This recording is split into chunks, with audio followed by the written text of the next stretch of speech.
Presented by McDonald's of Glasgow, it's time for the Brown Sports Bag. From the heart of the Barrens, a weekly local sports machine. Alongside John Butler, here's your host, James Brown. Well, John, we had a busy week of high school basketball last week, and we have a busy week of high school basketball coming up this week as well. But we're actually going to start out with, it's national news, and it doesn't really pertain to us other than just it feels like a thing that we need to talk about in context of just kind of a bigger picture, I suppose, and that's the death of Kobe Bryant on Sunday. He and his 13-year-old daughter, which – it's tragic to lose Kobe Bryant. It's awfully tragic for his wife to lose her husband and her daughter, and then I think she has two more daughters at home. Those are the things that I often think about are the people left behind in these situations, not the ones killed themselves. Yeah, and also the other 7 people. Yeah, and the other 7 people. We're talking about most of a family, Coach Altobelli and his wife and 13-year-old daughter, who I think was on the team with Kobe Bryant's daughter. He was a 27-year coach at Orange County Community College, record-setting coach, baseball coach in California, and then a mother, and I think 2 of her daughters were also killed in the crash and the pilot. Those are the things I think about, the people who were killed, the people that, the reason it becomes national news is because Kobe Bryant is killed, but all the other people that are affected by such tragedies are the things that really kind of pull at me. Kobe Bryant had a life that some people could be envious of in terms of fame and fortune and notoriety and the ability to do things. But some of these other people were, they were just getting into their lives, or they had lived lives that we don't know about, but their families are affected as well. But the thing about Kobe Bryant, to talk about him just for a little bit, you and I talked about this before we came on the air. Neither one of us were really big Kobe Bryant fans as a player, right? That's right.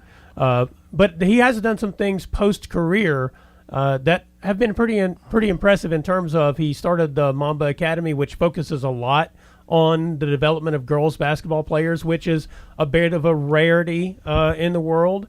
And I think that's something, obviously he had 3 daughters, so he had a vested interest in this. But, but there were other people benefiting that probably wouldn't have had certain opportunities without that.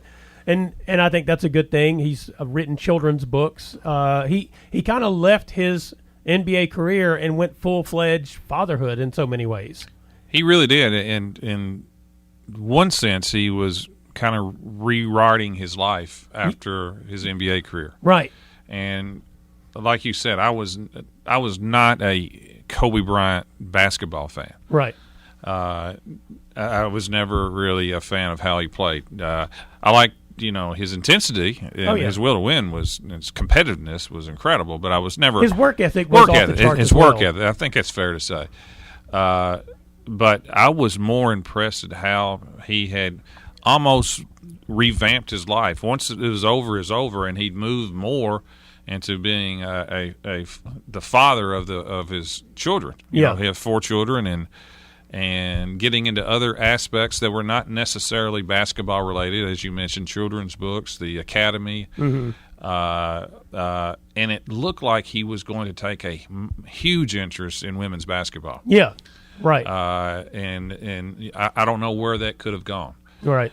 But he is somebody that you never want to be.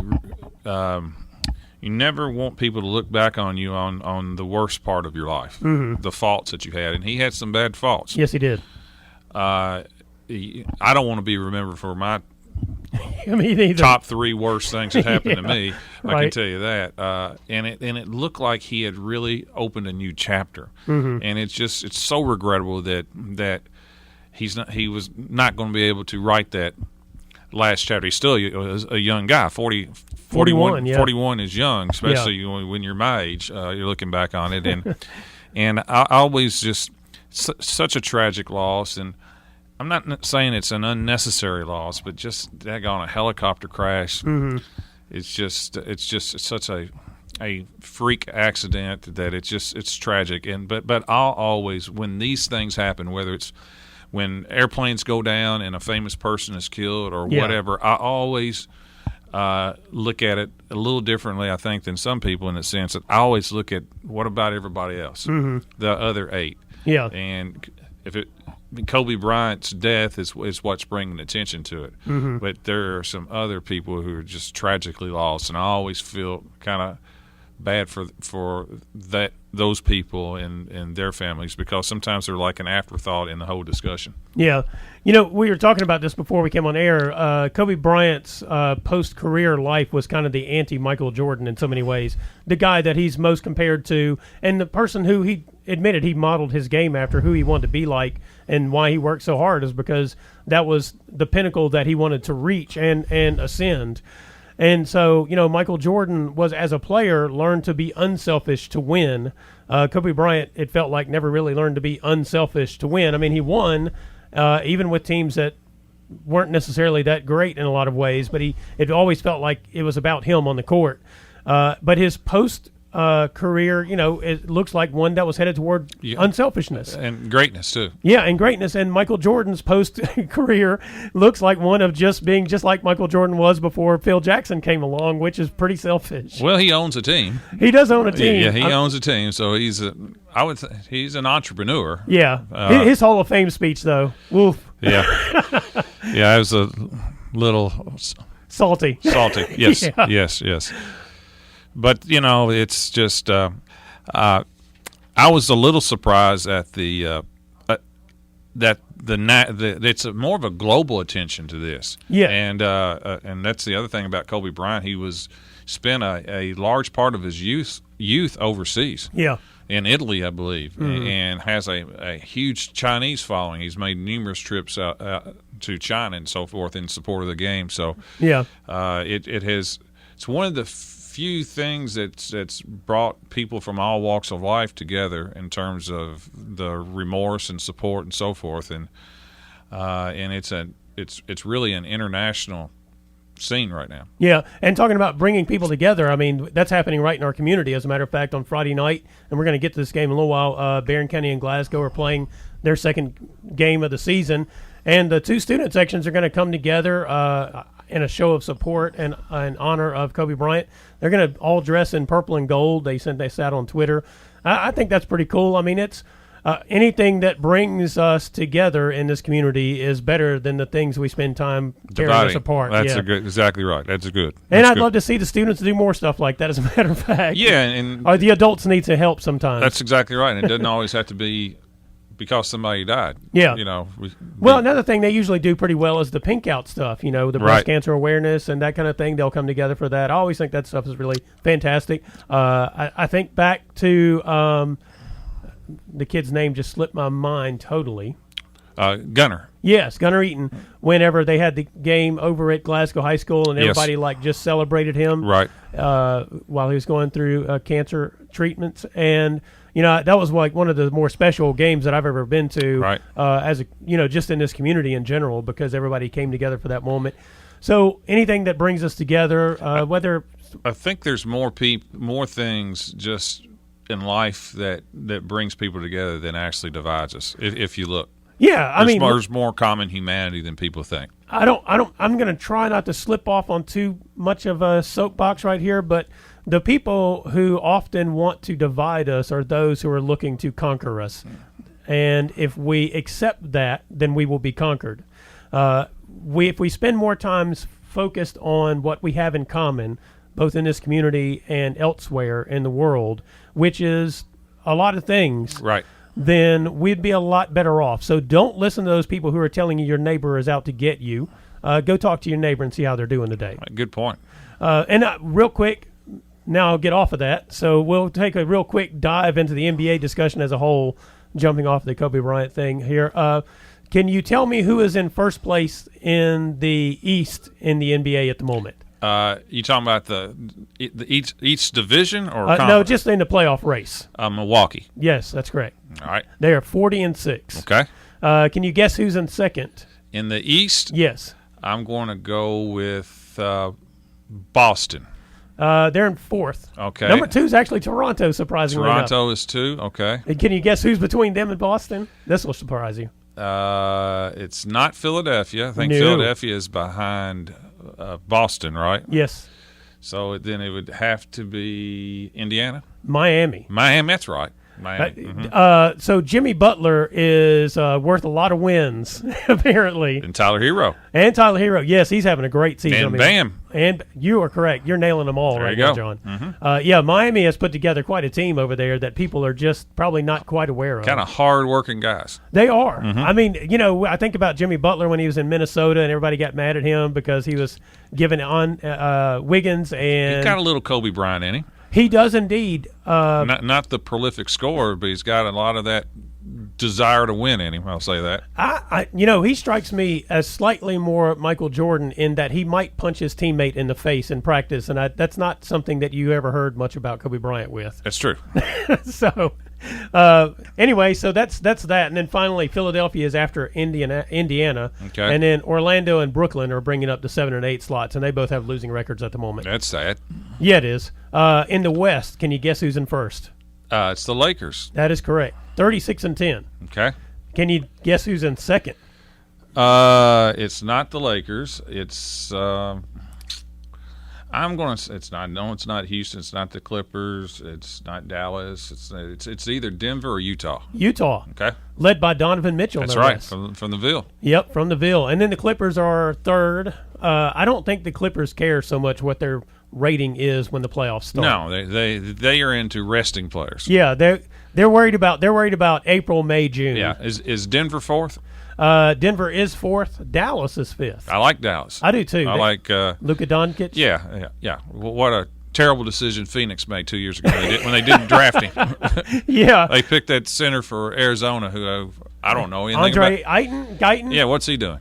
He's still there. Okay. I think he's just he ain't Luka He's not. Doncic. He's not. He's not a game changer. No, he's not. He's a Always take the playmaker when you have a choice between a playmaker and a center. Yeah, well, here's the deal. When people told them, well, you know what, he reminds me of a young Arvydas Sabonis, everybody should have said, that's mine. Yeah. And, of course, Atlanta traded Trae Young for Doncic. They exchanged draft picks. Yeah, a bunch of teams are right now sitting there asking them, well, a bunch of people are looking around asking the GMs of those teams, why are you still here? And Trae Young's having a great year. Yeah, he is, but Atlanta's terrible. That's he's not as good as Doncic, no. Nope. And then after that, technically Dallas and Houston are tied at 28 and 17 each. Okay. And then OKC is 28 and 19, which really surprises me. I mean, that's a team that basically ejected everyone from their roster, picked up Chris Paul, and they're in the playoff hunt. Well, they got the good guard from Kentucky. Yeah, that is right. Gildrick Alexander. Yep. So, I mean, that's pretty surprising. And then Memphis, Ja Morant, bringing the Grizzlies into the playoff hunt. They're in the 8th slot right now. And New Orleans is gaining. New Orleans is gaining. They've played well. I was looking at Memphis. They've won 8 of their last 10 games. Okay. So they're 22 and 24. That means they've gone from 14 and 22 to 22 and 24. And the Spurs are in the 9th slot. They're in trouble of missing the playoffs for the first time since 97. Long time. The year that David Robinson missed the whole year, and then they got Tim Duncan as a first-round pick. Yeah, they look slow and old. They do indeed. All of it. Everybody has taken all the things that they've done and used it against them at this point because they used to get the Euro players. They'd get the smart players, that kind of stuff. Three-point shooters. And now they shoot. Their best players shoot all twos. Yeah, they do. They do. Yeah, mid-range jumpers. That's correct. So that's the NBA standings at the moment. So, there you go. There's your NBA update, folks. We'll come back in February with the NBA, right? Yeah, I may be interested again in February. Other than keeping up with Ja Morant, and also Zion Williamson played his first game last week and looked pretty good. Yes, he did. If he's healthy, he's a scary player. But I mostly keep up with Ja Morant because I just love his game. I like the way he plays the game. So, other than that, I've not really kept pace with much of anything because I'm not sure. Well, the players don't seem to care all that much half the time anyway. They just sit out games for the heck of it. Yeah, I mean, it's kind of hard to take it seriously. It is. I mean, and I understand. If I'm the players with the way the world works these days, with your contracts and your money and all that kind of stuff. I get it. If the team doesn't have a problem with it, I get it. And listen, if you can, as long as the spectators continue to pay that money, yeah, which I wouldn't even think about paying that money. No, then I guess they can get away with it. I guess more importantly, as long as the TV continues to pay the rights fees, and I think that will change. It could, yes, indeed. Well, this is Brown Sports Bag, brought to you by McDonald's of Glasgow. We'll be right back. Presented by McDonald's of Glasgow, it's back to the studio with James and John, the Brown Sports Bag.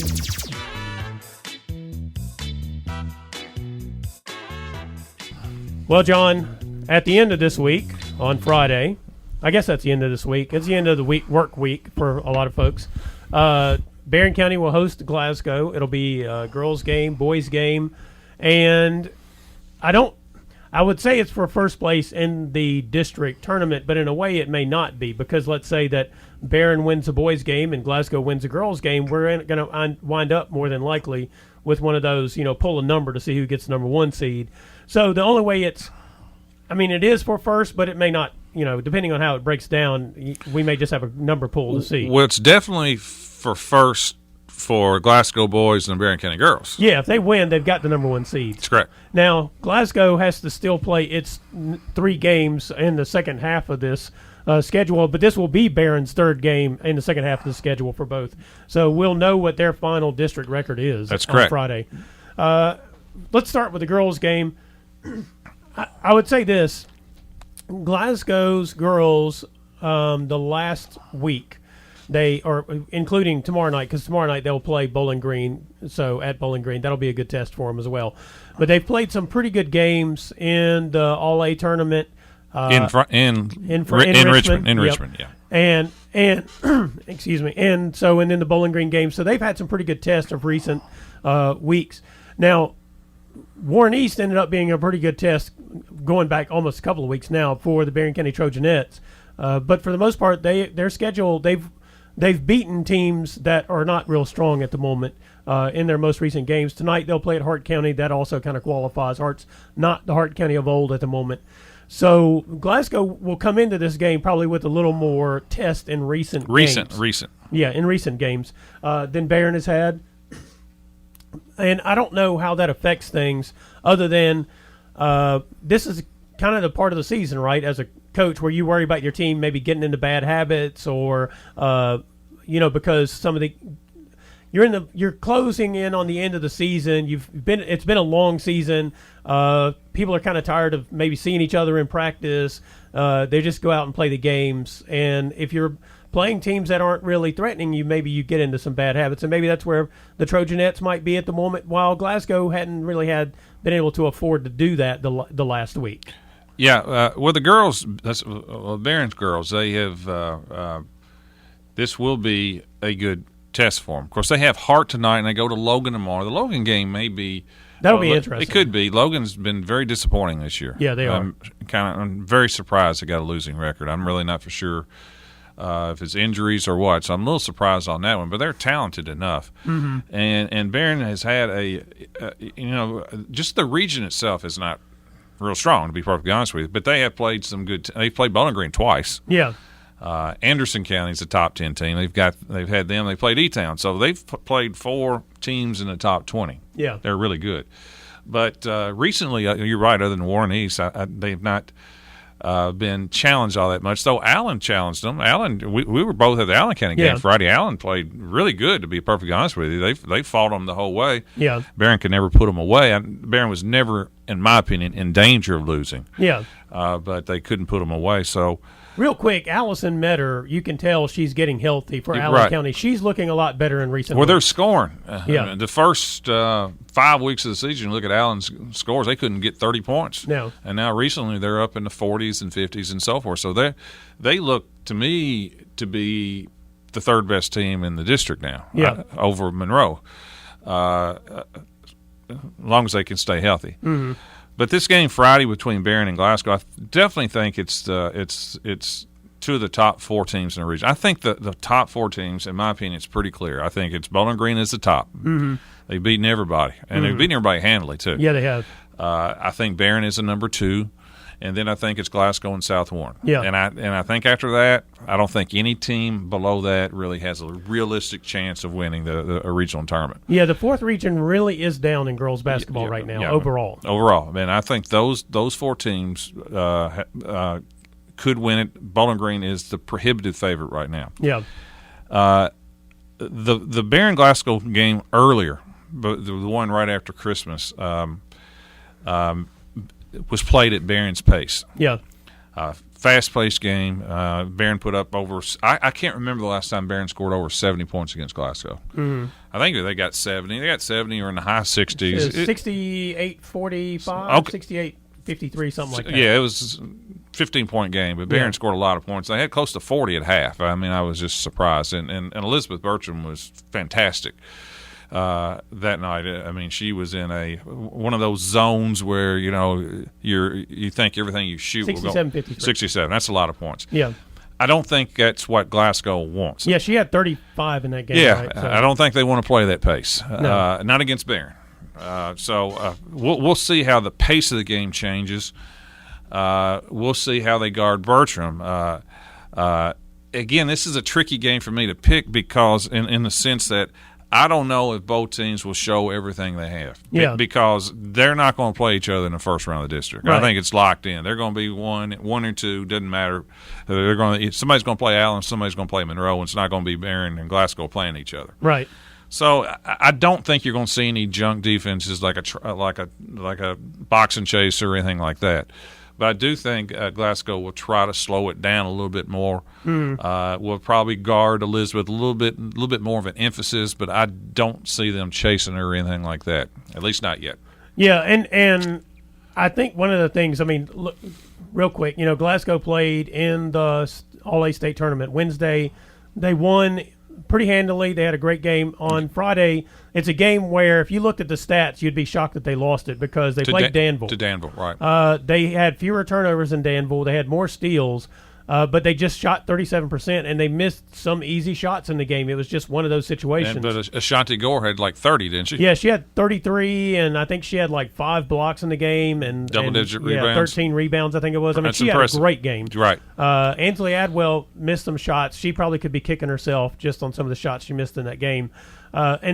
But what came out of that game to me is Danville is a team that wants to play chaos. Mm-hmm. They're going to try to turn you over. They're going to bring a lot of people off the bench. The pressure's going to come all the time. Well, that's good practice for Glasgow, not only against Barron, but even against Bowling Green. Right. And, you'll see that tomorrow night against Bowling Green. Did that experience help them, or is Bowling Green just that much better than even Danville? Yeah, that'll be interesting too because Danville also has some long players. They're not necessarily physically big, but they are long. Right, and I wouldn't put them in the Bowling Green category. No. but they play similar. Yeah, I mean, if you were to put them in the fourth region, I'd say they'd be in the hunt. Yes, with the other teams that you mentioned. Right. So I think the game will be good. I think it'll be a close game between Barron and Glasgow.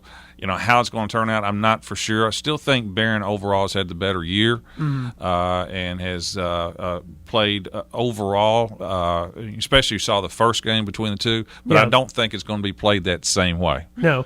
And I think it'll be an interesting matchup for them. I mean, because like you said, in some ways the game doesn't really matter in the grand scheme of things. Right. I mean, everybody wants to win it. Everybody does, and even the coaches want to, but normally what coaches do, especially experienced coaches, and Piper, who's not old but she's experienced, and Justin, who's not old per se, but he's experienced.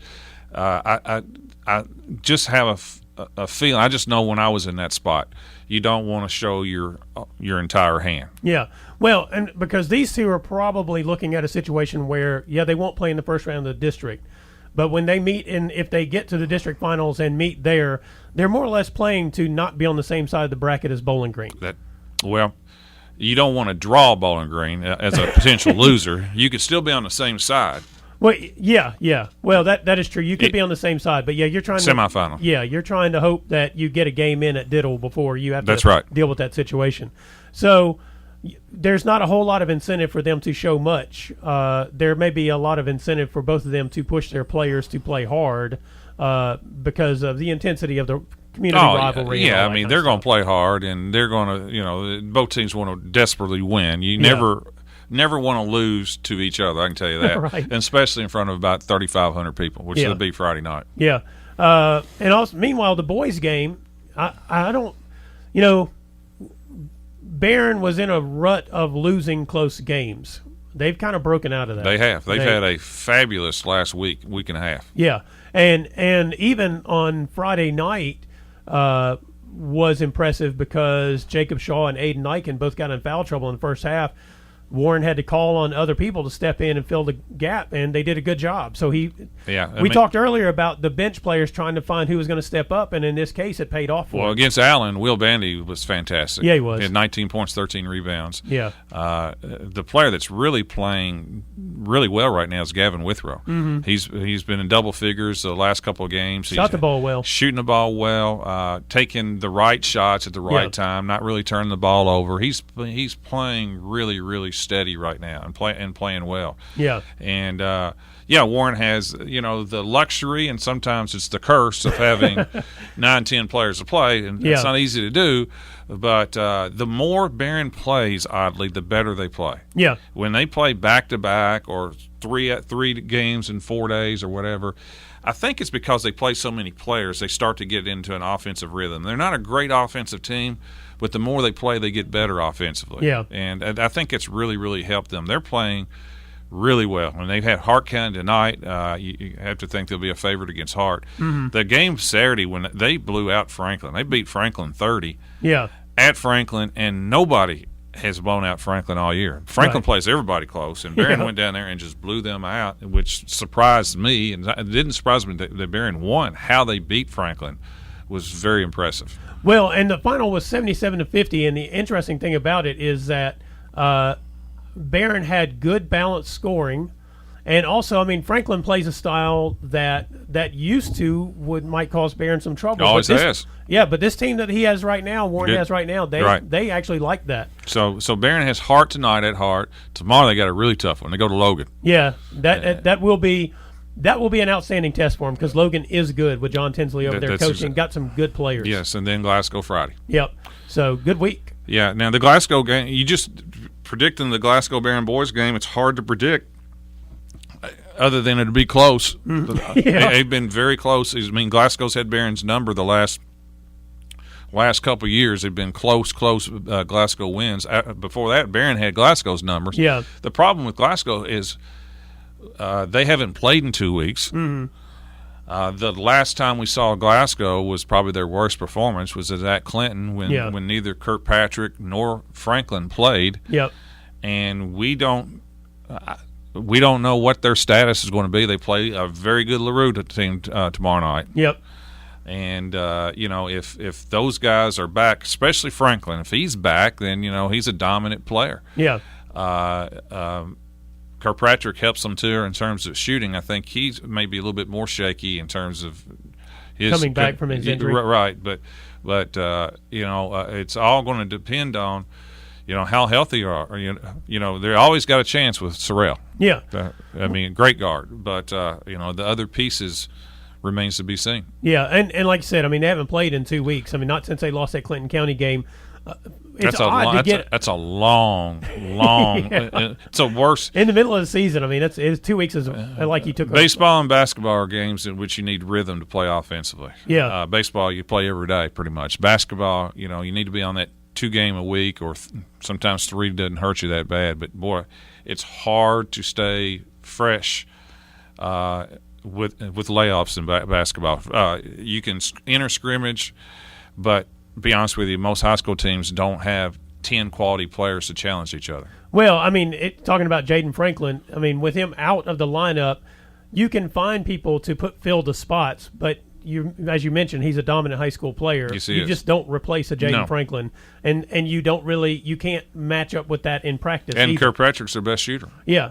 It's a blessing. You mentioned the blessing and curse that Cunningham has. The blessing and curse that James Willett has as Glasgow's coach is that this 2 weeks allows some of his players, because he had more than just those two who were banged up, to get healthy, which is odd in the middle of the season. Yeah, it may help them long term. It may help them long term. I don't know, short term, Yeah. you know, they'll be rusty, but long term it could be exactly what they needed. Yeah, so it'll be interesting. Like you said, they host LaRue County tomorrow night, and so we'll get to see, you know, exactly where they are. And the upside for them in having that LaRue County game is it gives them a game before they play Barren on Friday night, so they get to work on some things. LaRue's coming off a 20-point win against Greenwood. Yeah, man, you know, we don't have a lot of time to do this, but Greenwood is the oddest boys basketball team in the 4th region. I mean, they beat Bowling Green by 14 of 24, 14. They win games that you're like, wow, they look good. They lose games you're like, how did that happen? Like Russell County? Like Russell County. I mean, that's a team that is kind of hard to figure out at the moment. Yep. Anyway, this is Brown Sports Bag, brought to you by McDonald's of Glasgow. We'll be right back. Presented by McDonald's of Glasgow, it's back to the studio with James and John, the Brown Sports Bag.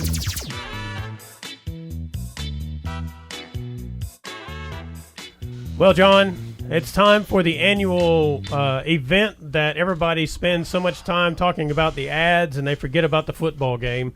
And the halftime. And the halftime, the halftime has been big news before for the Super Bowl. That's for certain. Do you know what the 60-minute ad is this year? Did you see that? No, I did not. You want to guess the price of a 60-minute commercial ad? $1 billion. I wouldn't be surprised. I mean, that's probably $5.3 million. Yeah. That's, whatever. Do you think we can get our show? Sure. Hey, anybody out there want to sponsor our Super Bowl ad? It's only $5.3 million. I tell you what, never mind. Just give us the cash. We'll tell you there was a Super Bowl ad. That's pretty amazing. But I guess that's also why a lot of times those ads are like people wait for them because they put so much money into them. They've got to have an impact. What's disappointing is when they have a Super Bowl ad and it's like you get done, you're like, well, they just could have played that any old day. Yeah. No, it is. It has to work. Why would you? I mean, the branding has to be effective. Yeah. I think the one that always stands out to me is actually Cheetos. And that's just because everybody got real mad at them above just about anybody else about a couple of their ads.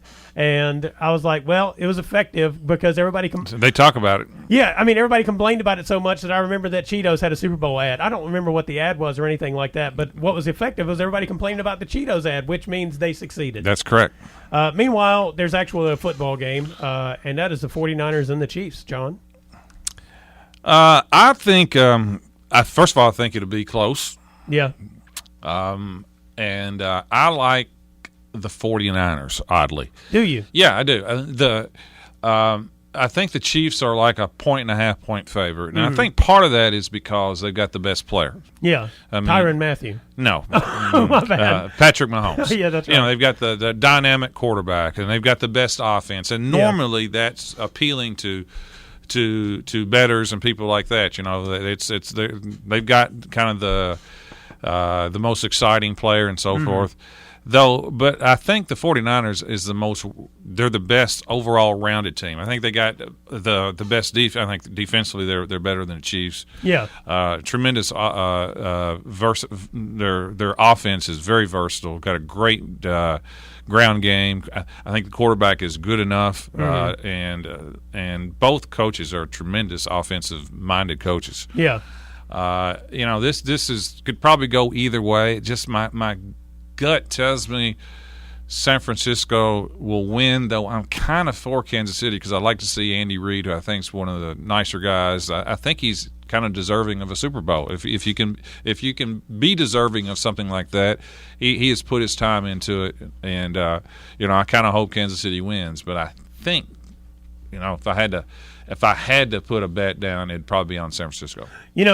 On the bet side of things, Patrick Mahomes is the most recognizable player on the field. And the Super Bowl is like one of those betting games where people who don't generally bet on sports or on football get in on it, and they usually pick the team with the person whose name they recognize. So that's where that line probably comes from. And the best quarterback, too. And the best quarterback. That's a huge advantage. If you've got the best quarterback, that's a big advantage, obviously. Yeah, but I'm with you on the what wins Super Bowls, because we go back to last year. You mentioned the dynamic offense and that kind of stuff. I mean, the Rams were the team that nobody could stop last year, and they showed up and they scored 3 points against the Patriots, and everybody complained about the Super Bowl. But what we learned was a good scheme and the ability to defend still wins, right? And especially in a one-off situation. I agree, but Patrick Mahomes is in a different class. Well, than the Rams quarterback, who I've already forgotten. Jared Goff. Patrick Mahomes. Oh, he certainly is. Yeah, he certainly is. I mean, if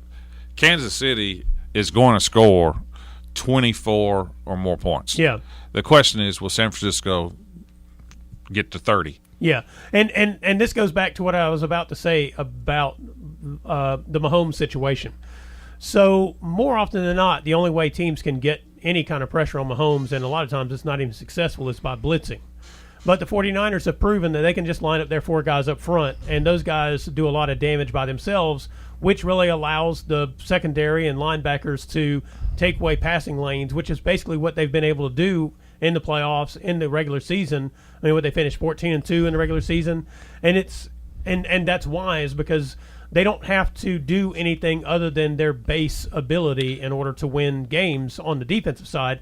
And their offense is one that looks like they're just running downhill at you like the Tennessee Titans, but really they're running all kinds of schemes and stuff at the line of scrimmage that breaks. I mean, pick any one of the 3 guys who run the football for them. I mean, it doesn't matter. Any one of the 3 can put up 100 yards on you basically by what they're doing. And both teams have fantastic tight ends. For anybody plays fantasy football, I mean, Travis Kelce of Kansas City, and the guy from Greg Kittle from San Francisco are beast. Yeah, they probably are the 2 best tight ends in the league. Now that Gronk is out, I think that's fair to say. I'd even say, well, hear me out on this. I'd even say, as pure tight ends, they are better than Rob Gronkowski was. Here's what I mean. Well, Gronk blocked now. He did, but like Kittle and Kelce were guys who were blockers before they were good receivers. Yeah. And coming out of the college schemes they were in. And so Gronkowski, not so much. The other thing is, and Kittle and Kelce just have a nastiness about them that is different. Now, I don't mean to take away from Rob Gronkowski and all that. I mean, he was all that stuff by the end of his career. But these guys have kind of been like this from the get-go. Well, they're in their prime, too. They are. Yeah. And they're a lot of fun to watch. I mean, they just bring a lot of emotion, energy, to say the least. Yeah. Yeah. I think I can almost guarantee it's going to be close. Oh, yeah. I could almost – and I just think Shanahan is just – I just really respect him. And I think his he does have Super Bowl experience. He was the offensive coordinator for Atlanta when Atlanta had the Patriots beat. Yep. Dead beat, and they kind of gave that game away. So I think he'll probably learn from that. And I'm calling 34-31 San Francisco. You know what? I think that the 49ers will actually slow down the Chiefs' offense. I know it's crazy. I think the 49ers are going to win 31-21. Okay, all right. But 10. All right, well, that's not even close then. No, I think it will be close. I think what will happen is the Chiefs will be in a situation where they will make a mistake that makes the final score look different than it really was. That's what I think will happen. Because, I mean, I just think about this. I go back to the 2 Super Bowls with the Giants and the Patriots.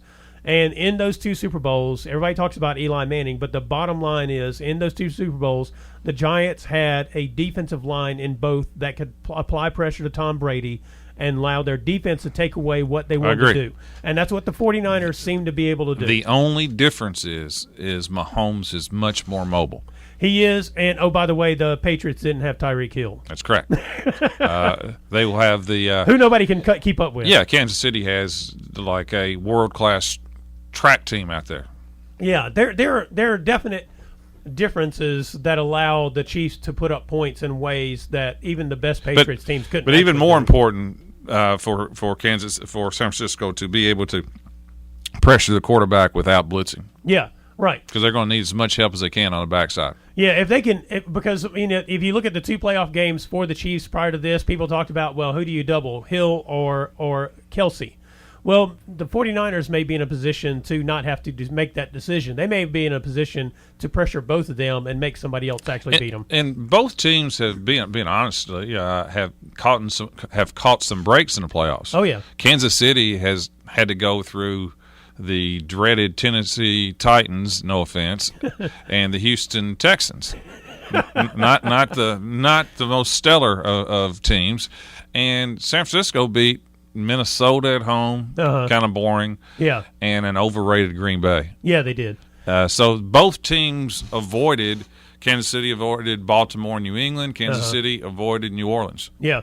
Yeah, San Francisco avoided New Orleans. Yeah, I guess this is the classic where we talk about this in high school sports. Don't have to beat them all. Yeah, you don't have to beat them all. But the other thing is, how did you beat them? That's right. Not who did you beat, but how did you beat them? Now, the 49ers really beat the two teams they played. Right, and Kansas City had to come from behind both times. Yeah, so, I mean, I guess that proves that the Chiefs are not worried about being behind. No. And the 49ers aren't too worried about who they're playing. I would just caution Kansas City, not that they care for my opinion. I wouldn't try to make a living getting behind San Francisco. Oh, no. They can run the ball down your throat all That's night correct. long. That's right. All right, this is Brown Sports Bag brought to you by McDonald's in Glasgow. We'll be right back.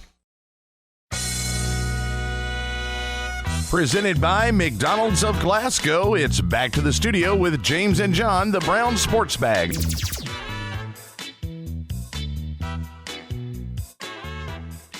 Well, John, our college basketball teams in the state of Kentucky, the three that we talk about the most, of course, had a good week last week. Kentucky won on the road at Texas Tech, rallied to win that game. Louisville played two games that they should win, and they won in dominant fashion. And then WKU swept Marshall, played them on Wednesday and Saturday instead of Tuesday and Saturday. Wait, no, they played them on Tuesday and Saturday. Wednesday and Saturday. Well, yeah, they normally play Thursday, Saturday. That's right. I messed up my days. All my days just run together, especially last week. I can see why. Yeah. But anyway, yeah. So, and those were two good wins there against Marshall. So let's start off with Kentucky, though. I mean, that Texas Tech game, and Kentucky fans, they kind of wear me out on Twitter. No. Sure. I mean, midway through that game, they were all like ready to like send Cal up the river, and then they come back and win in overtime, and they're all like, "We're going to the title game, baby!" It's wild. As usual, yeah. Kentucky has improved under Cal. Shocking. He does it every year, doesn't he? Every single year. I am very impressed. I will say this. This is probably my favorite Kentucky team that Cal has maybe ever had. Really? Yeah, because there's not a player on that team that I just dislike. I like them. I really like Nick Richards. Yeah. And I liked his quote after the Texas Tech game where he said, everybody comes to Kentucky thinking you're going to be a one and done, but that's not what you have to be. You can stay. He is a junior. Yeah. And I believe he has had this in him all along. And I'll be honest with you, I don't think he's been managed all that well, to be honest with you. I think he's been jerked in and out of the lineup for the last, especially last year. His freshman year didn't play a whole lot. Yeah. And I think he could have been contributing more. But Kentucky has so many players that sometimes you don't have a chance at Kentucky to play through your mistakes. Yeah. Oh, well, he does now because they just don't have the depth at all inside. And EJ, I called him Manuel last week, and that's wrong. The other post player has just not played well at all this year, and he's and that has enabled Richards to basically to play without with the freedom not to be taken out for every mistake, and he's played great. And the other thing is their guards have. Quigley has an incredible improvement. Yeah. I mean, his shooting is so much better, and Hagens was a fantastic defensive point guard last year, and his play is improved. I mean, they have really, really improved, and I think they're a legitimate Final Four team now. Mm-hmm. You mentioned those players, and the interesting thing is, by necessity, Cal is having to play some of these because his recruiting class wasn't what it had been in terms of the one-and-done players coming in. And he's got sophomores and juniors that are contributing. Yeah. And so he's only relying on, like, one freshman. Maxey. That's about it. Everybody else, he's relying on some of his experienced players. Yeah, he's almost lucked himself into the kind of team he actually needed. Yeah, he has, and he had one freshman, I think, Whitley quit last week, and so he's only down to 8 scholarship players. But it's amazing how cohesive they are, and it's taken away. You have 2 types of people that substitute. One substitutes out of spite or as anger. We've mentioned that, and the other one substitutes just to rotate players in and out. Yeah, and it's kind of taking that weapon away from him. Yeah, he's like, I would love to pull him right now, but I don't have anybody else to put in. That's right. So yeah, good for the Wildcats, and they are looking like a good team. I mean, because Texas Tech is good. Beat Louisville early in the year. They beat Louisville early in the year, and it's really hard to win there. Yes, and it was a raucous crowd. They were really into that game. Yeah. Meanwhile, let's go ahead and jump to WKU. The Hilltoppers swept the back and back or whatever, home and home with Marshall. A rarity in the conference. Yes, a rarity in the conference. And rare to win at Marshall. They had to really dig deep to win that one. Another comeback win. Yeah. And they have had several on this winning streak that they're on. They're 14-6. Mm-hmm. And I would say 3 weeks ago you would have made a lot of money if you bet that Western would be 14-6. Yeah. Because they weren't looking very good. No. And they had no identity. Mm-hmm. Losing Bassey and trying to figure out how to play and this and that, and they have really they're fun to watch. Yeah. And what they decided to do is go all out, play fast. Yeah. They put the freshman Jordan Rawls into the lineup, which moved Hollingsworth over to the 2, which is this natural position. He's played tremendous since Hollingsworth has moved to 2. He's been over 20, 25, close to 30 points. I think he set his career high in the second game when they scored 90 against Marshall with 30. That's correct. And they are just they're pressing at different times of the game. They press almost every game, and they're just fun to watch. Savage is playing really well. Yeah. Carson Williams is playing well. They are a fun team that's got it on a real roll. The question is, can they maintain this pace? When they've got some tough road games coming up in the conference, can they continue to play that way and that well on the road? Remains to be seen. But they have really, I think, finally found an identity that they were missing after losing Bassey. Yeah, and also the way they're playing opens up for Hollingsworth and even Josh Anderson and Rawls and Carson, your undersized bigs and that are coming in there with Williams and all, and so it's kind of opening up a lot of floor for those guys to play, because if they're in a half court, that's a struggle for them because they're just not that big inside. They're not, and so they have to play this way, and it's not easy to adjust on the fly when you pretty much.